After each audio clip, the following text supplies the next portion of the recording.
Evening. I would like to call the City of Mount Vernon City Council meeting for Wednesday, January 22nd, 2025 to order. The time is now 7 o'clock. Would you please stand with me for the Pledge of Allegiance?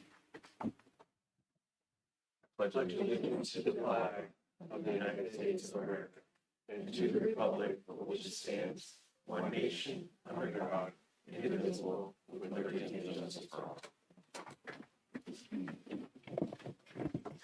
Item 1 sees the roll call of council members, and I'll ask our city clerk to please call the roll. Councilmember Beaton? Here. Councilmember Brocksmith? Here. Councilmember Correas? Here. Councilmember Hudson? Here. Councilmember Molinar? Here. Councilmember Gisero? Here. Councilmember Vanderstoop? He is online. There he is. Thanks, Becky. All right, before we carry on with tonight's agenda, I've been made aware that we need to hold an executive session this evening, and we have some, the reason is we've got some logistical challenges that will make it difficult to wait to the end of the meeting. So I'd like to direct the city attorney to please call the mayor and city council into executive session at this time. Kevin? Thank you, Mayor. I'd invite the mayor and members of city council to enter into an executive session to discuss issues related to collective bargaining sessions and planning and or adopting strategy or positions related to collective bargaining, which is exempt from the Open Public Meetings Act pursuant to RCW Title 42, Chapter 30, Section 140, subsection 4. We will be in executive session for 10 minutes, reconvene into regular session at 7:11. And we will go to the back room, so you don't have to move. You can stay in council chambers.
2025. Back to order. The time is now 7:15. Item 2 is the approval of tonight's council meeting agenda. Council, any proposed changes to tonight's agenda? I'd move that we strike item F from tonight's agenda. Second. And motion by Mary to strike F and approve with F off of the agenda. Yes. And a second by Melissa. And we had talked earlier about that and about the importance of item F and that we want to give it a little more time and thought and discussion. So there is a motion and a second. All those in favor, please say aye. Aye. Those opposed, say no. Motion passes, and we will strike item F from tonight's agenda. Item 3 is community comments. Is anyone present in council chambers here tonight that would like to address city council? All right, seeing none, we will move on to item 4, which is tonight's consent agenda. Is there a motion from council to approve tonight's consent Make a agenda? motion to approve the consent agenda. Second. Motion by Richard and a second by Navor. Any discussion? All those in favor, please say aye. Aye. Aye. Those opposed say no. Motion passes, and we are on to committee reports. Last week, council had a Parks and Enrichment Services Committee meeting. We were a little bit out of order with our committees this month. But Councilmember Brocksmith is going to give a report on that Parks Committee. Richard? Thank you. So we did meet in these chambers January 15th. First was a presentation by Martin Marietta, who owns the rock quarry south of Mount Vernon, but in city limits. Much of the underlying property there is owned by the city and leased to the quarry operator. The quarry has been there since at least 1949 and provides crushed rock to the general public and revetment stone to local jurisdictions for flood management. In 2018, the city granted a 10-year lease to continue their operations. And currently, the city's paid 70 cents a ton for the product. That's a royalty on that product. And that results in about $200,000 a year that we benefit from and goes to public services. The operators gave us an overview of their operations at the special meeting, and they do believe there is more material to mine than can be completed by 2028 at the end of the 10-year term.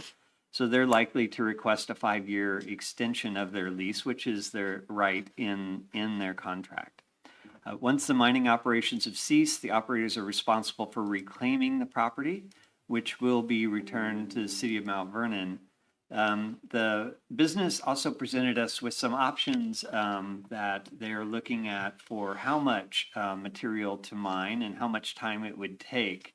And so I think they're continuing to look at those options. For the city council, we thank the presenters for their beneficial work and partnership, and suggested some next steps for the city would be to consider what our highest and best uses in the future might be for the property. And so that's a conversation the city council needs to have to understand what the property could be used for in the future, and then kind of marry that up with what the business would like to do and decide on some next steps. So I guess I just encourage the general public, if you have ideas about what to do with 12 flat acres at the very south end of Mount Vernon in essentially a city park, then I think you should talk to your city council members about ideas, because good ideas should be on the table all the time.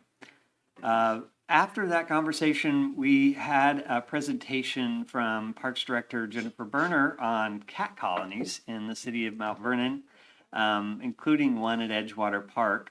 The council learned about city codes that allow for humanely managing cat colonies, which we know there's the one at Edgewater Park that's been in existence for decades.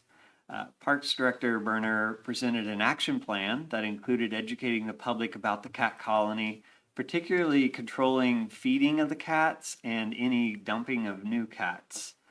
They also are trapping and sterilizing existing cats and ensuring that the population stays at a low number. And they will be shifting the colony a little bit further south from the sort of playground area to the boat ramp area, so that it's a little further away from the general public. And finally, we had a really good overview from Director Berner of the use of the City Parks Department's use of ARPA funds as are the rescue plan? Is that the ARPA? Yeah. So the COVID funding from the federal government, and there's just been a great benefit to the city and to our city parks with some of those remaining funds, including a real backlog that we've not been able to fund with our general fund recently of equipment, deferred maintenance, and improvements to facilities and operations generally. So there's a long list. I'm not going to try to repeat it all. It'd be even longer. But it was just great work by the Parks Department. Thank them for the work they're doing to provide services to the community. And I think that was the end of the substantive portion of the meeting. Awesome. Thank you, Richard. And great job keeping a poker face while you talked about cat colonies. Also under committees, tonight, council held their finance committee at 6 p.m. And this meeting also included some development services items. Councilmember Gary Molinar is the finance chair, and he's going to give us a recap. Gary. Okay, we open the meeting at 6 o'clock tonight. After the approval of the October 23rd, 2024 minutes, Doug Valesky, our finance director, gave us some reports on, one was the 2023 annual financial report. That includes the state and federal doing audits on our city. 3 audits were performed by the state auditors, including a financial audit and the federal single audit and an accountability audit. The auditors issued an unmodified opinion on the fair presentation of the basic financial statements of the government activities, the business type of activities, and each major fund and aggregate remaining fund information. Next, he gave an update on our 2024 sales tax update, and the city finished the year collecting $10,021,000. This is about 27,000 more collected than in 23, and over 320,000 over the 9.7 million budget estimate. So overall, it was a very good year. Then we had a 2025 budget amendment. Doug gave the council a heads up on an oncoming 25 budget amendment that will be presented to the council for adoption in February. This includes amendments to a federal aid grant that the city received for the design of the Goshen Trail safety lighting project, and also replacement of the solid waste encampment mitigation vehicle. Then we kind of moved into the development services aspect of the meeting. Mandy Roberts from OTAC gave us, did some discussion on the draft of the scope and work and the budget from the city's comprehensive plan. And that would be a 2-year project, approximately $400,000. And so we kind of had discussions about that and where to move forward or not. And we closed the meeting at 6:53. Great. Thanks, Gary. Item 5B is council member comments. Any council member comments? I'd like to preface my comments by first apologizing to you, Mayor, because I did communicate to you that I was going to leave this alone and drop this. But full disclosure, I am on Team Dog. And I'm glad that everyone on this council is taking serious the dire situation of our budget. And I would just like my voice to be out there stating that I think any dollar spent on cat colonies is $1 too many. I would like to offer my services to the city as far as contacting the White House. Apparently there are people in Springfield, Ohio who who like to dine on cats. And so if we can increase our revenues by encouraging tourism to the state of Washington, to Mount Vernon, I certainly would love to explore that. And you would see the audience participation. and and take care of two pressing problems that we have, both budget and wild feral cats.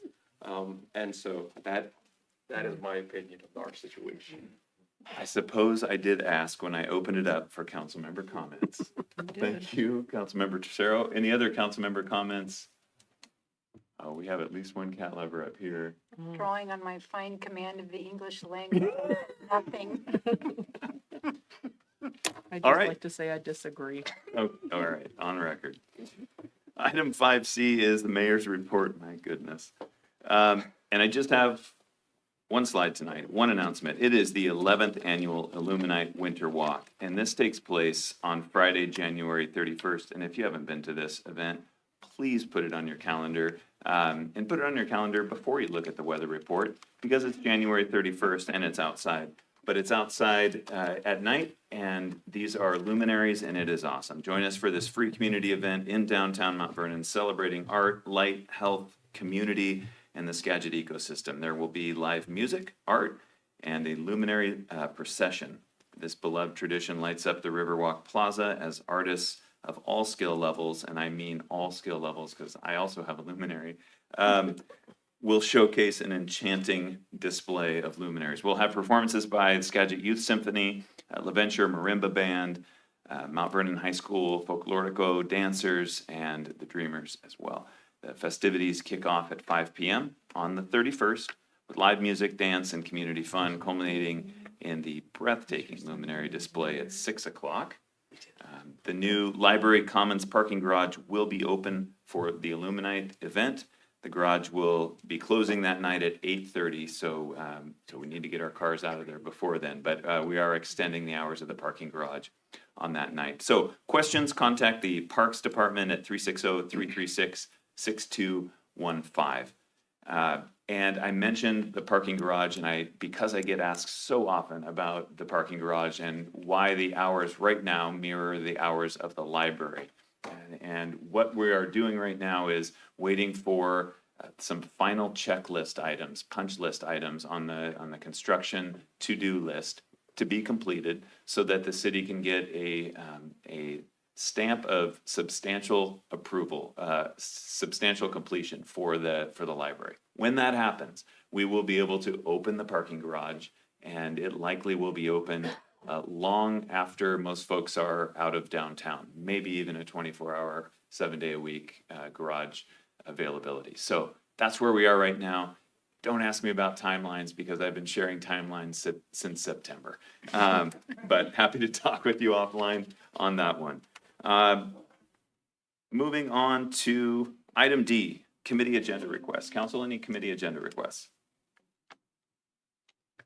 All right, item 6 on the agenda is new business. And we have a presentation tonight from Northstar. And I'm going to let Special Projects Manager Steve Sexton introduce this item and our guest.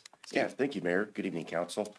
Happy to introduce this evening Monica Negrilla from Skagit County. She's the new Director of Strategic Initiatives for Skagit County, and she's going to present some updates on Northstar, accomplishments, activities, and hopefully some question and answer period also. So Monica, come on up, and it's all yours. Thank you so much. Welcome, Monica. Thank you so much. Good evening, Mayor, and good evening, members of the council. Thank you so much for having me here tonight. As Steve introduced me, my name is Monica Negrilla, and I'm the new Director of Strategic Initiatives at the county. Really, my role was created, it's a new role that was created to support and lead the Northstar initiative. So I'm really grateful for being here tonight. I so appreciate the time, and my role is seated in the Commissioner's office, really highlighting the strategic work and really highlighting the fact that this collaborative, it's supposed to be regional, and part of my work and role is to support elected officials. And so I really see my role as supporting all of you in your vision for a regional approach and to supporting all members of our community. My background is in both nonprofit management, and I also I'm very familiar with government work. My most recent role was in King County for the city of Issaquah, where I spent about 6 years leading human services initiatives, from responding to homelessness to behavioral health to grant making, corresponder programs, you name it. I feel like I've had my heads and fingers and toes in quite a few initiatives. And I'm also humbled to be a mental health counselor and a substance use professional. So this work is really close to my heart, and I'm excited again to be part of this community. I'm new to the community, but I'm so excited to meet so many folks. And over the past 3 months, I've been here for about 3 months, I met many wonderful people. So without further ado, I'm gonna just start with my goal tonight for all of you is to provide you with a brief overview of Northstar. I know that many of you have been part of this work long before I came to this community. And then I would also hope to summarize some of the work plan highlights for 2025. And at the end, as Steve mentioned, I have a couple of questions for you on how to move this body of work forward together, hopefully. So a little bit of overview and background. I think most of you are familiar with Northstar, but I know that some of you also perhaps started in your terms after the Northstar initiative started. So, and there might be members of the public who are not familiar. So I'm just going to provide a brief high-level overview. Really, the initiative started back in 2022 when the mayors of the 4 cities in our county and the county commissioners got together, really trying to tackle some of the most complex issues in our community as a group. And so this became a collaborative to really tackle complex issues, as I said, in particular, starting with homelessness and behavioral health. Really, at the core, this initiative is about trying to work together, recognizing that no entity can do this alone. We as county, we recognize humbly we cannot tackle homelessness alone, and that we are stronger together. And secondly, this is Monica's belief. I really believe that that we owe this to our taxpayers in at least trying to look at leveraging resources and looking for options and alternatives that currently are costing our taxpayers money huge amounts of resources, especially when for the behavioral health system and homelessness, our first alternatives currently are jail and the ER, which are very costly programs. So with that in mind, over the last couple of years since the initiative started, a lot of work has been done in visioning and strategic work. And so the group of consultants and community partners who've been part of this work, they put their heads together and came up with a simple but pretty straightforward vision. One, no one in our communities has to live in their car or on the street. Or I might say also, I would be boldly also to say that no one has to die in their car or on the street. Also, we believe that everyone can get and should get their services, well, let that be mental health services, substance use disorder services, or any other support services when they need them. You may or may not be familiar, our behavioral health system has been at in a big crisis when people wait for several weeks, sometimes months, to have a bed for inpatient services or outpatient services. Our system is overloaded and there's not enough capacity. And thirdly, we also believe and want that our key partners know what Northstar is and they want to be part of it. So with that, to really anchor our work and to keep us accountable in delivering our vision, we created 3 strategic pillars to really help us guide this work. On one end, we want to create a durable, sustainable structure that has enough resources and community support to be long-lasting and be able to make an impact in the community. Secondly, we want to create an effective community-based system of care. And third, we really want to work together to create stable and safe housing for everyone in our communities. So what you see on the screen, it's a really brief highlight of some of the accomplishments of the initiative so far. And I also want to pause and highlight that I'm keenly aware that we have not arrived and we are far from arriving. There are many challenges that we still need to tackle, and probably we are just barely scratching the surface of all the work that needs to be done in accurately and meaningfully manage homelessness and behavioral health.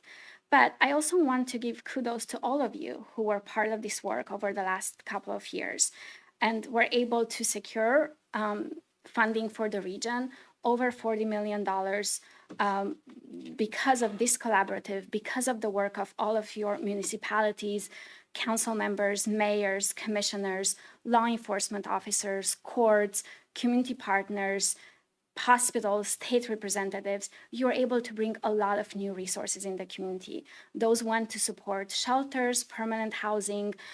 You are also able to break grounds for the new Skagit Star Center in Sidrawuli. So again, big heartfelt kudos for all that work. And I know that we are just at the beginning. In terms of creating structures in place under governance, under that first pillar, a lot of systems were created. We have a leadership team composed by the mayors and the commissioners who are really leading this effort.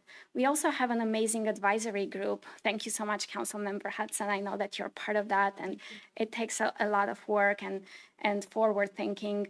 That advisory group includes not only some council members from the different municipalities, but we have different service providers. We have a school district representing. We have people with lived experience, communities of faith. We have a wide range of folks at that table trying to really solve and tackle some of these challenging issues. The collaborative also created a few technical groups, if you will. We call them task forces. Currently, we have 3 existing task forces, one focused on housing. We have staff representing from your planning department in that task force, and they are working and really aligning all the municipalities and the county and creating an alignment at policy level and making it easier for investors who may want to build additional housing in our communities. We have a recovery task force, and our newer task force is a co-response task force. We brought together the fire chiefs and the police chiefs, our EMS and 911 folks in trying to really work collaboratively and create a system across the multiple jurisdictions that it's collaborative, that communicates with one another, and that helps our most vulnerable community members. And I want to call it as a highlight. Also, I was hired. So hiring new staff dedicated to this work. I'm again humbled for being here, and I hope that together we can take this initiative to what I call 2.0 and really continue the very strong work that has started. So, after some of the highlights, I want to just summarize briefly some of the work that we hope to continue in 2025. I'm not going to read everything that's on the screen, but certainly I'm available for questions. First and foremost, my goal and my hope is to really explore additional funding. We need more funding in the region to be able to tackle big issues. And so anywhere left and right, I want to look, and I want to encourage all of us to look for additional funding, knowing that at the state level, funding is not how we would hope to be. We know that locally, I'm keenly aware that all of you have budgetary needs and struggles. As you said, every dollar spent on things is just too much. So definitely, I would love to explore additional funding resources for the region. We would love to look into enhancing existing mechanisms for input and decision making. And this is where I would love your feedback. I would love your input.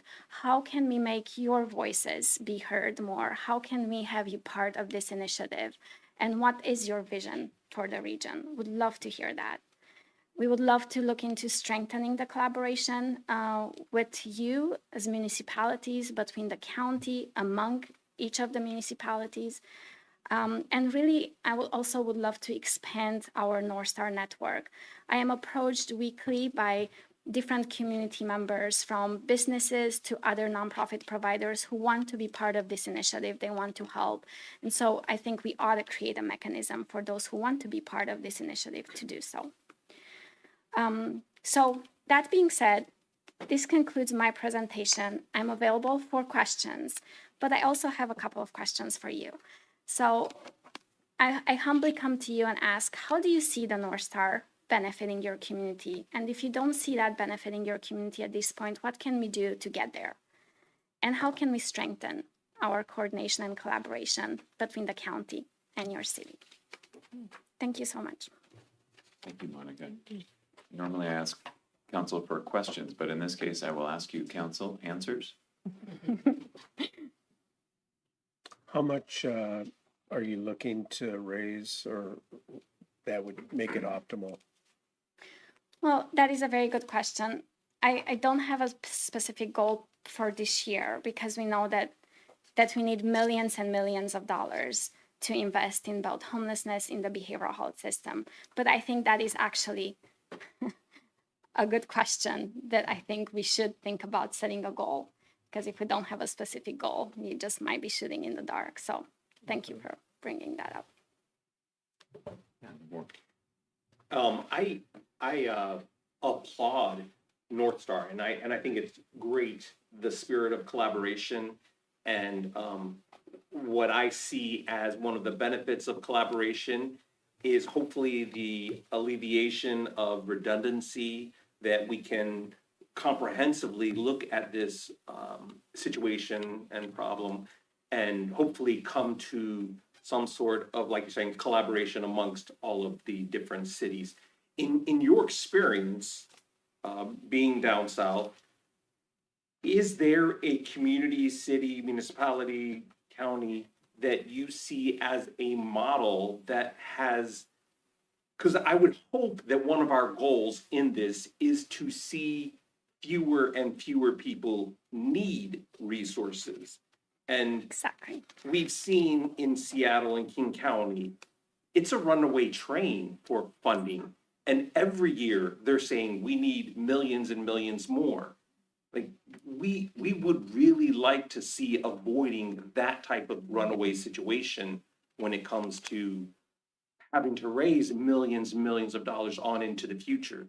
Is there a model community that you know of that has put into practice some of the things that we want to do, but attack the situation so that we can see fewer and fewer people need those resources? Right. Thank you so much for bringing this up. And absolutely, we are so on the same page. I totally agree. Our goal is to reduce the number of people needing help and to reduce the burden on the system, right? So you're absolutely right. Definitely, I have not seen a great model in King County. I will admit that. And I also personally believe that I don't think that anyone really successfully solved homelessness thus far. I think this model, though, was created based on a model in San Diego, and a lot of some of the structural things in place and some of that collaborative approach was modeled after San Diego. However, as a collaboration, this is very unique. There are not many at all, and actually I am yet to find a county in the state of Washington or really in the nation that brings the municipalities and the county together. So this is unique, and I think there's an opportunity for us to be really leading the way in this. Melissa? Yeah, I just wanted to say thank you, Monica, for coming and speaking before us tonight. When I came on council in 2018, it was really, trying to solve the problem, and it's been very challenging. But fast forward to 2022, we've removed silos between the cities and the county. We're not fighting for the same dollars. we're able to capitalize on those dollars. And so we're stronger together.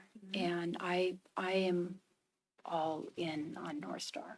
So I think we're just stronger, so much stronger for it. Thank you so much. Council, Richard. Yeah, thank you. I echo a lot of those sentiments. So I think it's been a work in progress on transparency and inclusion. And I would really appreciate you continuing that work.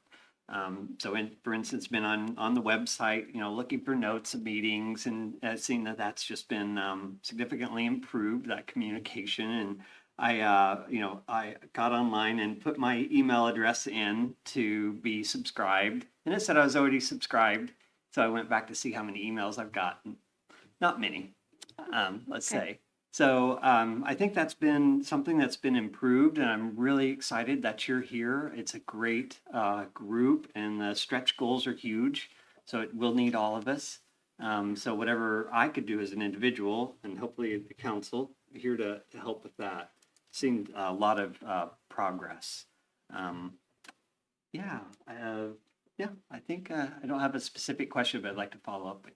Yeah, and thank you so much. I would love to follow up, and also thank you for the feedback, especially with the subscription. I would love to look into that. Thank you.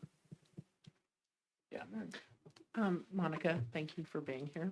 You and I have had the pleasure of visiting about Northstar, and I appreciate that time. I think we have, like you said, a very unique situation. And and you and I have talked about this, but I'm just really wanting to figure out how we can get more of all the councils Yes. involved, because, we do have the quarterly updates. And that's where we learn a lot. A lot of the information is passed on to all of us. And I would really, and like I said, we've talked about this, I would really like to see more council participation from all the cities. I appreciate being on the advisory council, because that's a whole different group of people, which is really interesting to hear from that too. So I think you're doing great, and I hope you move here soon. In the process. Okay. Timelines keep changing, as Mayor Donovan said. Don't ask me about timeframes. I won't push you, but no, I think you're doing a great job, and I have seen improvement since you've been here, and I really appreciate the hard work that you're doing. Thank you so much. Humble thanks. And Mayor Hudson, I definitely, I still have your input and feedback, and as a matter of fact, is on my next week's agenda to propose some options to the leadership team about council input. So thank you so much. Council, anyone want to take a crack at answering these questions we've been asked? Well, I think Northstar as a whole is benefiting all of us. I mean, I just think, there are changes in our city that I see, especially downtown for the most part. But I think that that's the best part about it, is that it's a regional problem. It's not anyone's problem. And I think that working together as a group, I feel like there have been strides made forward. We've got things, obviously it doesn't happen overnight. It's just not going to happen overnight. But I do see where I believe things are moving in the forward direction, which is really what we want to see now. With our iOS especially, we've been really lucky because we've had that in place for a while. So we've seen incremental change there, and this is just taking it forward. Thank you. Yeah. I would just echo what Mary said there, and again, the real net benefit that I see to Northstar is allowing us to take that comprehensive view of this issue, because we know the nature of the homeless situation is very transitory. I mean, it moves around. Right. And so a person who may be here in the city of Mount Vernon for some time is very likely to move to Burlington, to Cedar Woolley, down the I-5 corridor, back down south, or wherever, but it doesn't stay in one city permanently. And so I think by us taking this comprehensive approach to the situation, it allows us to see what each of the different cities is doing towards this. You know, I know that our police department appreciates having the small home community there in Burlington as a place that they can refer people to. And so talking with our police department, they recognize what a benefit that is to us as a city, them doing that. And hopefully Mount Vernon will be able to plan and see what resources we can offer to all of those cities as well, that they can in turn refer people to the resources that we have available. Yeah, well said. Thank you. Monica, you're doing an outstanding job. Thank you. I'm glad you're in the position you are in. City Council, I also want to thank you because Northstar goes so far before it is in need of funding, and funding sometimes outside of our city limits is a scary thing. When we look at this as a comprehensive Skagit County issue that we're addressing, and you boldly done that. So thank you for that, for seeing that vision, that Northstar vision, and for moving this work forward. Really appreciate that support as well. Thank you again for having me tonight. Thanks so much. Have a great rest of the evening. Bye-bye. Thank you. Thanks, Monica. Item 6B is the approval of an agreement amendment with Valdez Construction, and our Public Works Director, Chris Phillips, has this item, is making his way up to the podium. Chris. Thank you, Mayor, and good evening, City Council. Hope everybody's having a good evening tonight. I'm here before you for change order number 1 to the Mount Vernon Old Library Building and Hillcrest Park tenant improvements. If you recall, a few months ago, I came to you and this project was bundled as 2 projects, Hillcrest Old Library.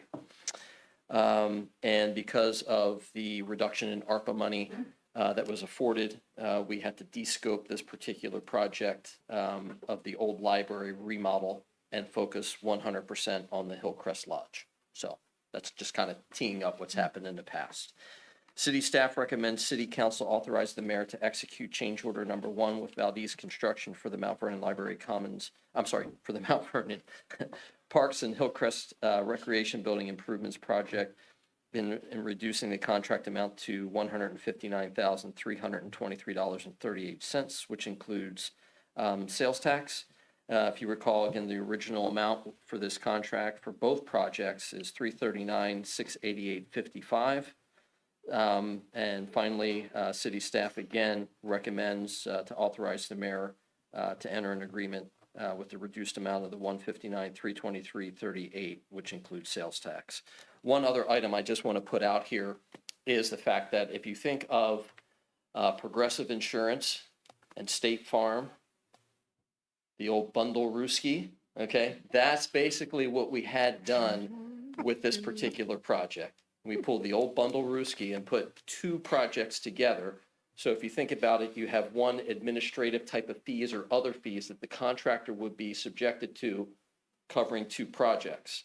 If we were to put the projects out singularly, you still get the admin and then the other part. So if there was a question as to why the amount came up, from 159 instead of what was in the original contract, think the bundle Ruski. That is the reason why. And again, myself and Frank Reinhardt, our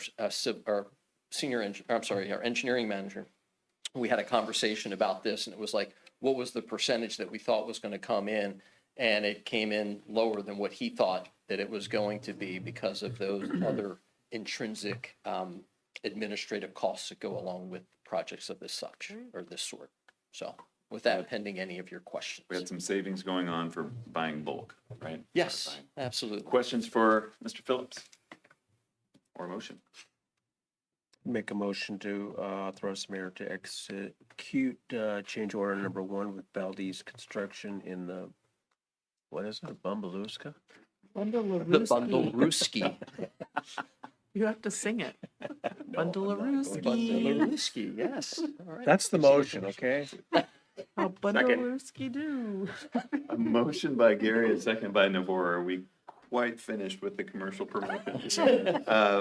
Thank you for bringing a reduction before council. Yes. Chris. All those in favor, please say aye. Aye. Those opposed, say no.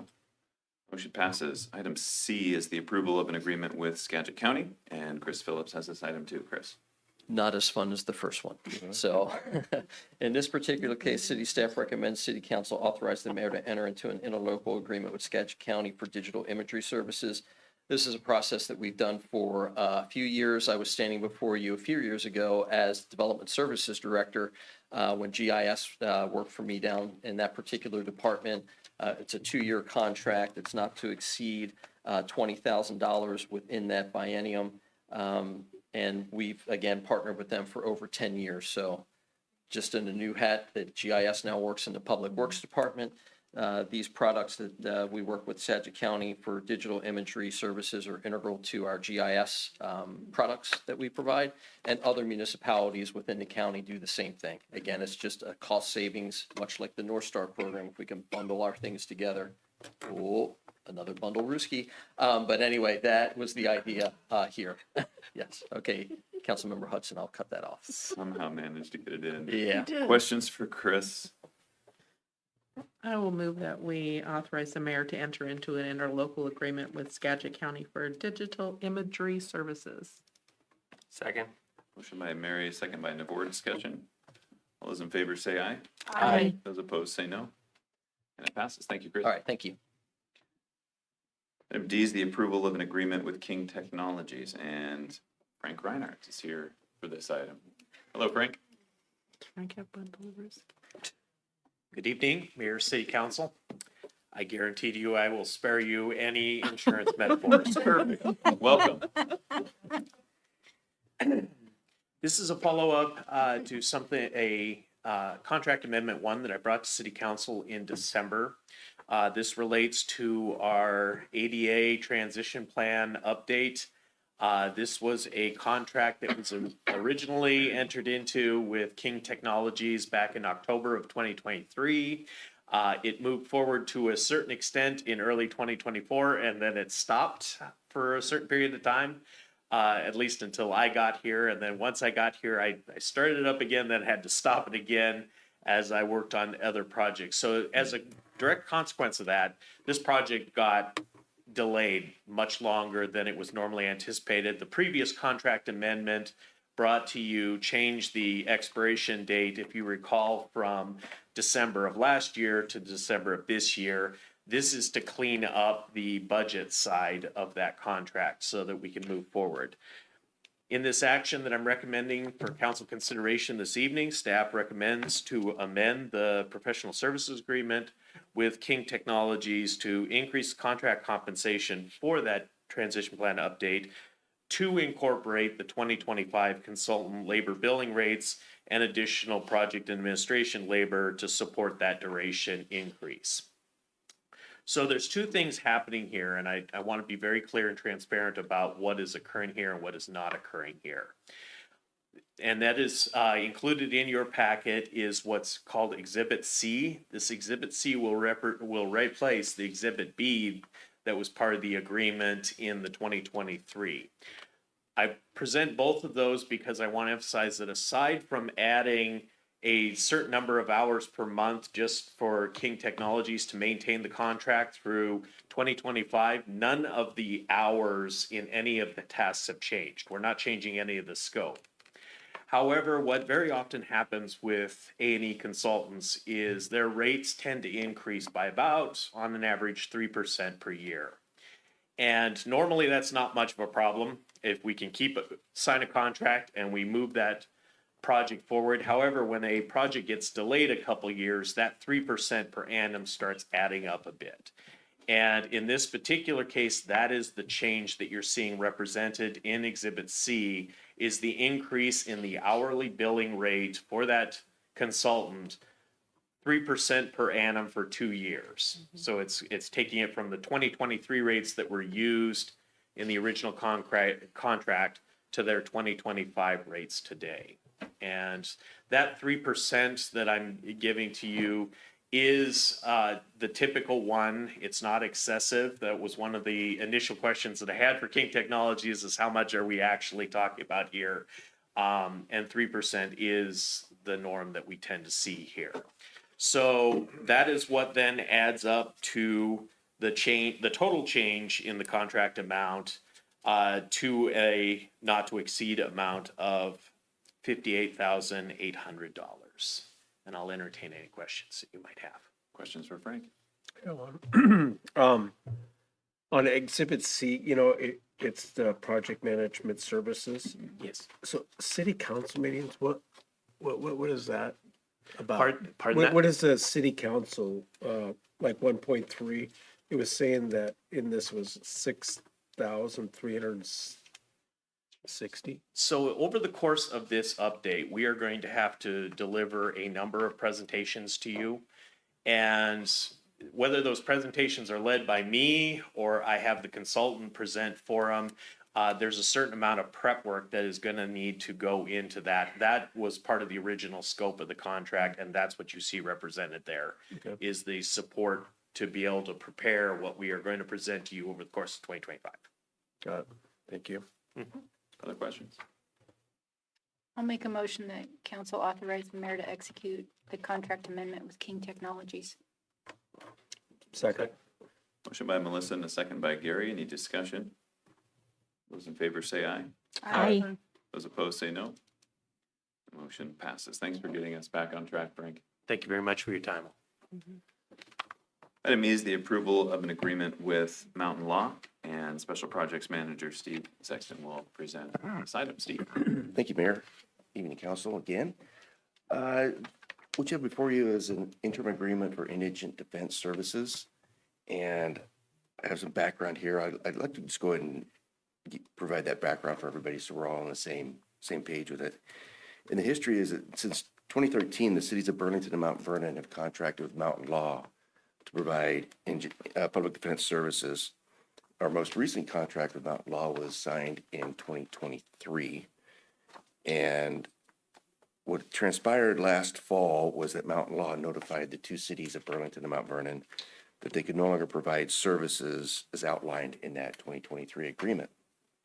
The cities requested a mutual termination of the agreement as specified in section 3.2 of the 2023 contract, which would allow us to initiate an RFP or RFQ process to find a public defense firm capable of meeting the standards set by both cities and the state of Washington. Mountain Law agreed to this request. Conclusion is that staff finds it in the best interest of the city to terminate the current agreement for indigent defense services with Mountain Law and initiate an RFP or RFQ process for indigent defense services. And that's the recommendation I bring to you, is the approval of this interim agreement terminating that 2023 agreement amongst the three parties. This termination will occur after the conclusion of that RFP, RFQ process. So Mountain Law will continue to provide public defense services in the interim according to our 2023 agreement. And hopefully through that process, we will be able to find a highly qualified firm or group of attorneys that would be able to provide us that level of service that we're constitutionally required to provide. So I would take any questions you have. We also do have Drew Paulum from Ogden Murphy Wallace, our outside counsel, on Zoom. If you have any questions for Drew, also he's probably the one to ask if it's really getting into the nitty gritty of the agreement. But long and short of it is, Mountain Law has notified us that they cannot continue with these terms, and in order to continue to provide that service, we need to start looking for any agency that could provide that service. So, questions? Thanks for the background, Steve. Questions for Steve or for Mr. Paulin? Before. I guess I'm having just a little bit of trouble understanding. So we had an agreement, we had a contract with them, and you're saying that was back in 2023. For how long was that agreement? That was the latest version of our agreement. That was the latest one. But that contract, what was the term of that contract? 1 year, 2 years? 3 years through 2026. 3 years. Yep. What happened between 2023 and now that they say they can no longer provide us that service? Because it seems like a contract is binding on both parties. And I'm having trouble understanding if they signed a contract, why can't we hold them to that? Drew, I'm gonna let you jump in. I'm happy to jump. I'm happy to jump in, Steve. And just to make sure, and I apologize, I just want to make sure that everyone in the room can hear me clearly. We can. Thanks, Drew. Fantastic. So, council member, to your question about holding them to the contract, Mountain Law has made it clear that as it runs right now, they are not in a place to continue to provide the services at the level that the city and the cities can require. And it has come to our conclusion that the contract that was executed in 2023, if we were to hold Mountain Law to that contract, that Mountain Law will continue to falter and potentially and frankly be unable to provide any kinds of services under the current contract. And frankly, and Steve can attest to this, Mr. Laws, who is the owner of Mountain Law, kind of laid this out pretty clear to us in this past fall of how things have gone in the last year and a half to kind of reach this point. There's also the other larger issue that is potentially pending, although we still don't fully know the consequences of this, which is the decisions that the Supreme Court is making regarding the caseload standards for public defense. And regardless of the issues with Mountain Law, we would likely need to have some sort of change in the agreement that was executed in 2023 if the Supreme Court ended up adopting anywhere remotely the amounts reduction of caseloads that the Supreme Court is currently considering in the amendments. And to put it into context, we are looking at a reduction of 70% of an individual attorney's caseload by the end of 2027 under the pending amendments to those caseload standards. So those are the two large reasons why the staff are here asking you to enter into this interim agreement now to try to see if we can find a better public defense solution, not only for the immediate future, but also into the next few years as we see the public defense landscape change. My follow-up question then would be, what benefit is there to us to enter into any sort of agreement with them if they have a sort of unilateral ability to tell us, well, we can't honor the agreement? What benefit is there to us as the city even entering into any sort of contract with them? The primary benefit, as we see it to the city, is ensuring the least amount of disruption to the public defense system as it stands today. If we were to say not have an interim agreement at all with Mountain Law, the next step would be is we would need to find a contractor to immediately fill that void. And we simply, at this moment, don't have that contractor identified. This agreement is designed in a way to ensure that there is public defense services provided to the city during the RFP/RFQ process, with the goal that process will be completed by the first half of this year, in which case time we will hopefully have a more stable either contractor or contractors in its place. I guess I'm still failing to understand, when you have two parties in a contract, why one party is not bound by their decision to enter into that contract. And so it sounds like they can cancel this contract. I understand that when the Supreme Court makes its ruling, that binds all of us to that decision. That has yet to materialize. That has yet to happen. And so I don't understand why they just get to unilaterally say, we can't do this, even knowing that they're not honoring the contract. Well, I think part of the issue, council member, is that it's not just them saying it. It appears, at least to this, at least to us, that they may not be able to, in actuality, complete the services as required by the contract. And Isn't that their responsibility? Whatever work they need to do or accommodate in order to honor that contract? yes, it is also the city's obligation to ensure that public defense services are provided to the public within the city. And so from our concern is our primary concern is to ensure that public defense services are provided to the general public in the interim while we find a suitable alternative. But your points still stand, council member, that obligation still rests with Mountain Law as you describe it. Are there terms in the contract that address breach of contract? There are sections that discuss specifically breaches of contract. What penalties are offered as a solution to a breach of contract? You know, outside counsel, Mr. Paul, we're really getting into an executive session discussion. If we want to do, I can call one, because this would be legal counsel discussions, will be protected under attorney-client privilege relating to enforcement actions, litigation, and or potential litigation to which the city would become a party. And it would result in adverse financial or legal consequence.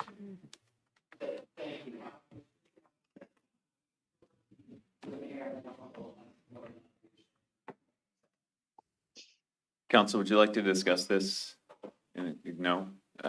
Quick, Okay. strong. If I can jump in, because I have been involved in this Yeah. for some time, and Drew did it, exactly the right explanation. I've negotiated a lot of deals in the private sector and the public sector in my career, and I've always wanted always wanted one thing, and that's options. I did not want to be in a situation where I had no options. And kind of where we're at with this is, while there are terms in the current contract for terminating that contract, this, as Drew pointed out, this by mutual agreement is the least disruptive to our public defense system. If we were to cancel a contract with this provider, who would be our public defenders next week? Yeah. And that's the problem that we're trying to avoid also. Yeah. So it's just, we're trying to do the best we can to get through this period while we search for, as Drew said, a firm that's going to be able to address our needs better. If that helps, yeah. Trying to make the best of a situation that wasn't of our doing. Yeah. I'll say that. Other questions, comments for Steve or for Drew? I was curious about the compensation.